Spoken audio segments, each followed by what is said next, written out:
The things you see blind you to the things you don't. As the trees obscure the forest, so does this shark blind you to what waters he swims in. You are so caught up in the wonder, the splendor of the shark tunnel, you fail to see past it. Fail to see the prison perched above you.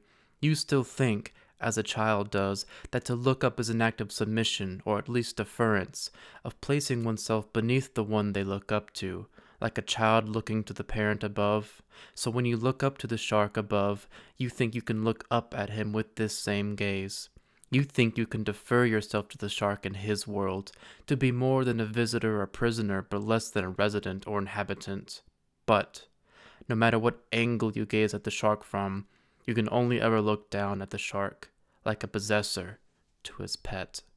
Dude! Check it out! It's like a big human tank! You've not heard these words now as you glide along the shark tunnel, but you'll come to hear them in the coming weeks when aboard the Disney cruise. There you'll hear the cartoon Turtle Crush call out from his screen-bound home. He calls the restaurant you sit in, Animator's Palate, a human tank.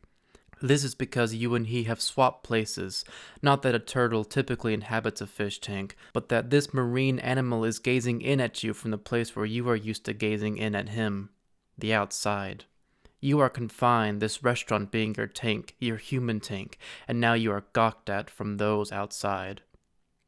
None of that is true, of course. You gaze out this tank the same as you gazed in others, but even that description buys into the illusion crafted here. The ocean does not leak out of these screens to a world outside. All you see is all there is. There is no there there.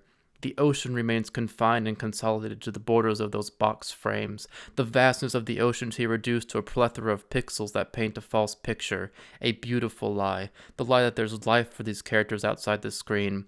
Their lives end where the screen does. The shark tunnel is the same lie told better. No longer limited to a few-foot frame, this pretty picture is painted along this length of acrylic glass and extends far and wide. The ocean does not end at the wall but continues on into a massive tank that takes a 340-foot tunnel to see the entirety of. This makes it easier to imagine a life for these creatures beyond what life you see, as you see them float above you then over and out of sight, but not out of mind, where they continue on like those characters on screen. But it also sells a less sinister lie, and is this lie is the great pleasure of shark tunnels. This lie is why you love to look up at the sharks and think of yourself as being below them. This lie is a lie that shark tunnels tunnel into the world of sharks. In the titular essay from Kathleen Jamie's collection Findings, the writer recalls how, when staying at a bed and breakfast, we'd been watching common seals through her double-glazed picture window, a window that slammed out the wind and reduced the outside world to a spectacle, soundless, windless, with no smell or tang. The B&B couple had retired to Burnery from Essex. "We love it here," they said. God knows if I lived here, I thought, as I battled along the shore, I'd have double glazing too. You can be in a space without being of a space. You can inhabit a space physically, but not spiritually. Physically, the B&B couple live in Burnery, but spiritually, they are far removed from Burnery, with Burnery a mere spectacle to be glazed at out the window. We typically look at sharks the way this couple looks at Burnery, as a spectacle viewed through a window. The typical vantage point for a person to view a shark is from above. This is just a natural conclusion of where people and sharks find themselves in relation to each other, as sharks belong below the surface of the water, and we belong above it. But what if you could step into this picture? What if Animator's Palate didn't end at the restaurant's walls? This is where the shark tunnel was born. In the shark tunnel, you step into the spectacle. The typical vantage for a person to view a shark is from above. Shark tunnels promise a view from below. You can look up at the shark and he can look down at you. You no longer see the seals through the double-glazed picture window. You have stepped through the window into the picture. But if that's truly what you've done, then why are you dry? Why are your clothes not sopping with salt water? Indeed, why do your lungs not fill up with the stuff until you suffocate and drown? Because you yet remain behind the picture window. You yet slam out the ocean and reduce the outside world to a spectacle. You yet view those sharks as a spectacle. This is why, no matter how you view the shark, you must always view him from above.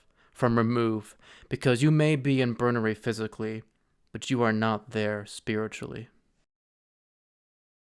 In the shark tunnel, I'll make you fall asleep. In the shark tunnel, I'll make you start to dream. In the shark tunnel, I'll make you fall asleep. In the shark tunnel, I'll make you start to dream. I'll make you fall asleep. In the shark tunnel, I'll make you start to dream. In the shark tunnel, in the shark tunnel, in the shark tunnel, in the shark tunnel, in the shark tunnel, in the shark tunnel, in the shark tunnel, in the shark tunnel, in the shark tunnel, in the shark tunnel, in the shark tunnel, in the shark tunnel, in the shark tunnel, I'll make you start to dream. I'll make you start to dream. I'll make you start to dream. I'll make you start to dream.